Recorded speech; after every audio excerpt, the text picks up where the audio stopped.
It was during the summer of my sophomore year in high school when everything began to fall apart. My parents had divorced a few months earlier, and I'd moved with my mom to a small coastal town. She thought the change of scenery would help us both heal, but for me, the isolation only made things worse. I spent most days alone, walking along the beach or staring out at the ocean from my bedroom window. The house we rented was perched on a hill overlooking the water. It was an old place, with creaky floorboards and salt-stained windows. My mom worked long hours at a diner in town, leaving me to my own devices for most of the day. At first, I didn't mind. I liked the solitude, but as the weeks dragged on, the loneliness became suffocating. One afternoon, as I sat on the beach sketching in my notebook, I noticed a figure in the distance. A boy around my age was standing at the edge of the water, staring out at the horizon. His posture was strange, rigid, as if he were frozen in place. I called out to him, but he didn't respond. He didn't even turn his head.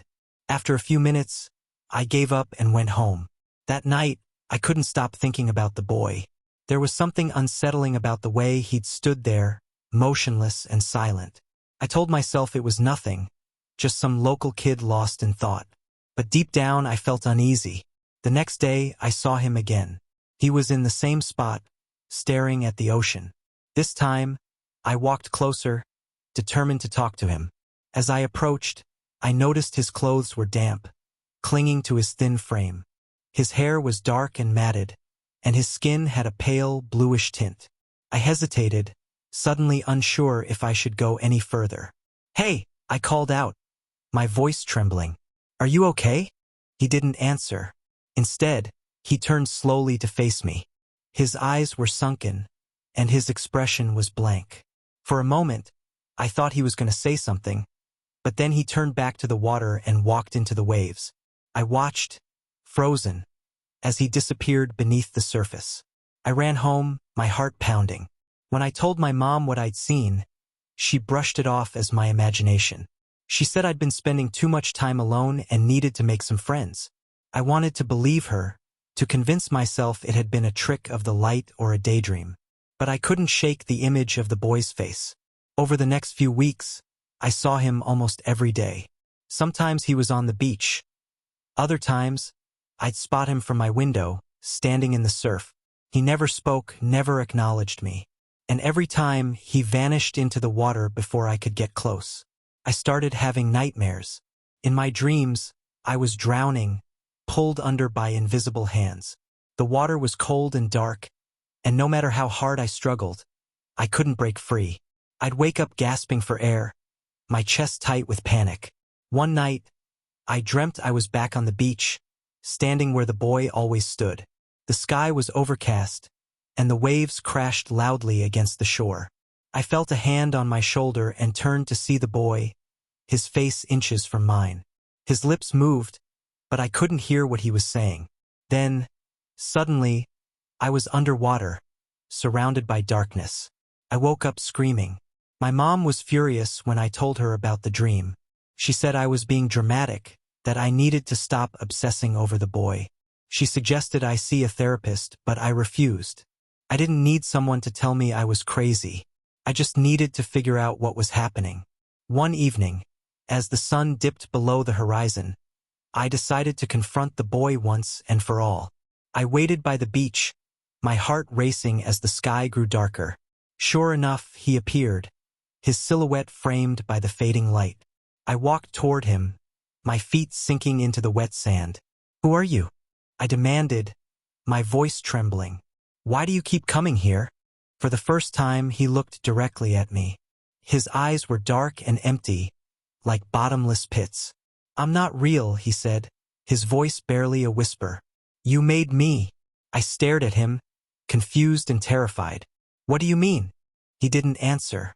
Instead, he stepped into the water and began to dissolve, his body breaking apart like mist. I watched, paralyzed, as he disappeared completely. When I got home, I found my sketchbook on the kitchen table. Flipping through the pages, I realized something horrifying. The boy's face was on every page, drawn in intricate detail. I didn't remember drawing him, but there he was, staring back at me from the paper. I stopped going to the beach after that. My mom didn't ask why, and I didn't tell her. I threw the sketchbook away, but the memories lingered. Sometimes, I still dream of the boy, his empty eyes watching me from the horizon. And every time I wake up, I can't help but wonder if he's still out there, waiting for me to return.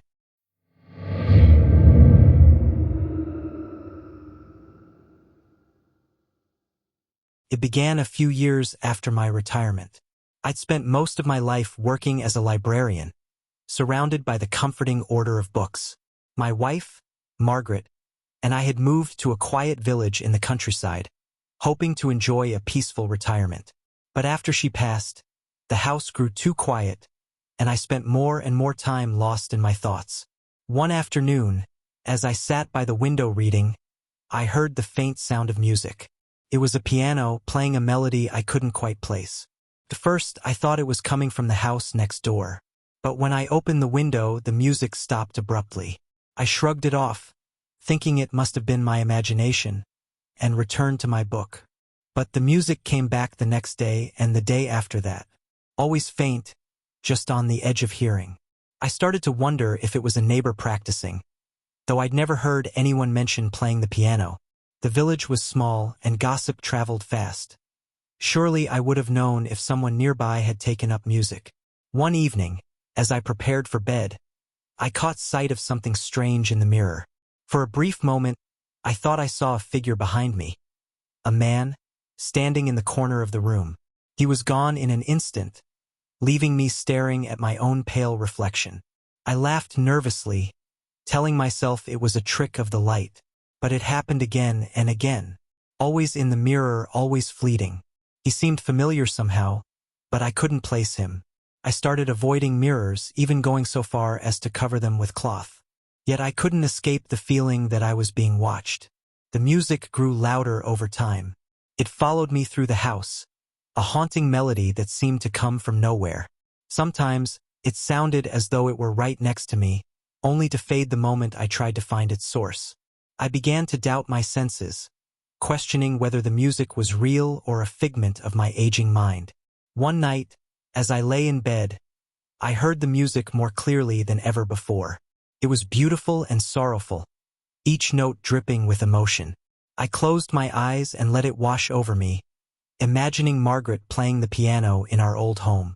She had always loved music, though she'd never had the chance to learn. I drifted to sleep with tears in my eyes. The dreams began soon after. They were vivid, almost tangible, and they always took me back to my childhood home. I saw my parents, my siblings, and the small upright piano that had sat in the corner of our living room. In the dreams, I was playing it, though I'd never learned to play in real life. My fingers moved effortlessly over the keys, the same haunting melody pouring out. One morning, I woke to find the melody scribbled on a piece of paper beside my bed. The handwriting was mine, though I had no memory of writing it. I stared at the notes, a chill running down my spine. Was I sleepwalking, or was something else at work? I decided to visit the village doctor. He was a kind man, patient and attentive, but his explanation didn't satisfy me. He said it was common for older people to experience auditory and visual hallucinations, especially those living alone. He suggested I join a social group, get out of the house more, and keep my mind active. I followed his advice, but the music didn't stop. If anything, it became more persistent. The man in the mirror appeared more often, his face growing clearer each time. He looked so much like my father that it took my breath away. But my father had been dead for decades. One afternoon, as I sat in the living room, the music swelled to a crescendo. I couldn't take it anymore. I stood and shouted, demanding to know who was there, who was playing the piano. The music stopped abruptly, and the silence that followed was deafening. In the quiet, I heard a voice. It was faint, almost a whisper, but unmistakably mine. It said, "Remember." I sank into my chair, my hands trembling. Memories began flooding back, things I'd long buried or forgotten. My father teaching me to play the piano as a child. The fights my parents had about money, my mother selling the piano to make ends meet. The grief I'd felt, the way I'd pushed it all aside, burying myself in books and routines to forget. The man in the mirror wasn't my father. He was me, a younger version of myself, holding onto the fragments of a past I'd tried to erase. The music was my own creation, a melody I'd composed as a child but never finished. In the days that followed, the hallucinations faded. The music grew quieter until it disappeared entirely. I uncovered the mirrors and began to confront my reflection, acknowledging the man I'd been and the one I'd become. It wasn't easy, but it felt like a step toward healing. Now, when I sit by the window, I think about the fragility of memory and the way our minds protect us from pain. I still don't know if the music was real or imagined, but I've made peace with it. The past may blur and fade, but some echoes remain, reminding us of who we are and where we've been.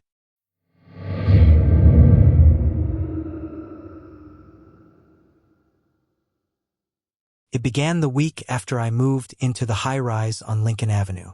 The apartment, a compact but modern unit on the 12th floor, had seemed perfect for a young professional like me. I was 26, freshly promoted, and excited to live alone for the first time. But as the days passed, something unsettling started to happen within those clean white walls.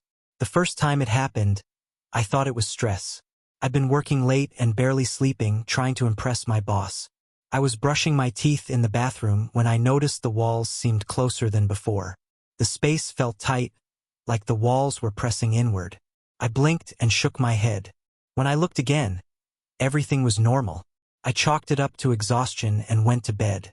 But it didn't stop there. By the end of the week, I began to notice small inconsistencies in the layout of the apartment. The door to the bedroom seemed to shift an inch or two to the left overnight.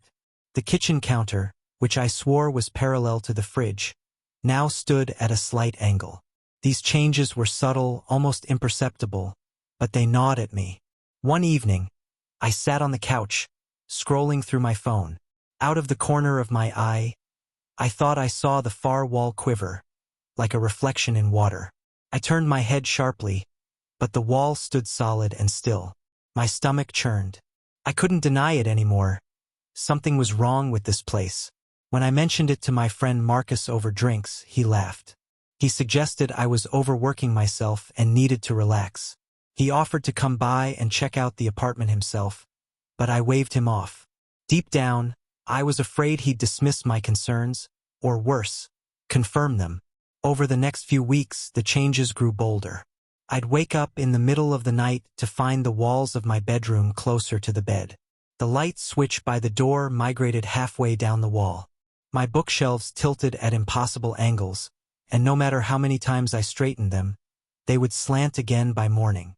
One night, as I lay in bed, the air felt heavier, thicker, as though the room itself were breathing. I stared at the ceiling wide-eyed, until a soft groan echoed through the apartment. It was a low, creaking sound, like the building itself was settling, but it came from all around me. I clenched my fists, willing myself to believe it was normal. Buildings make noises. Walls don't move. The final straw came on a Saturday morning.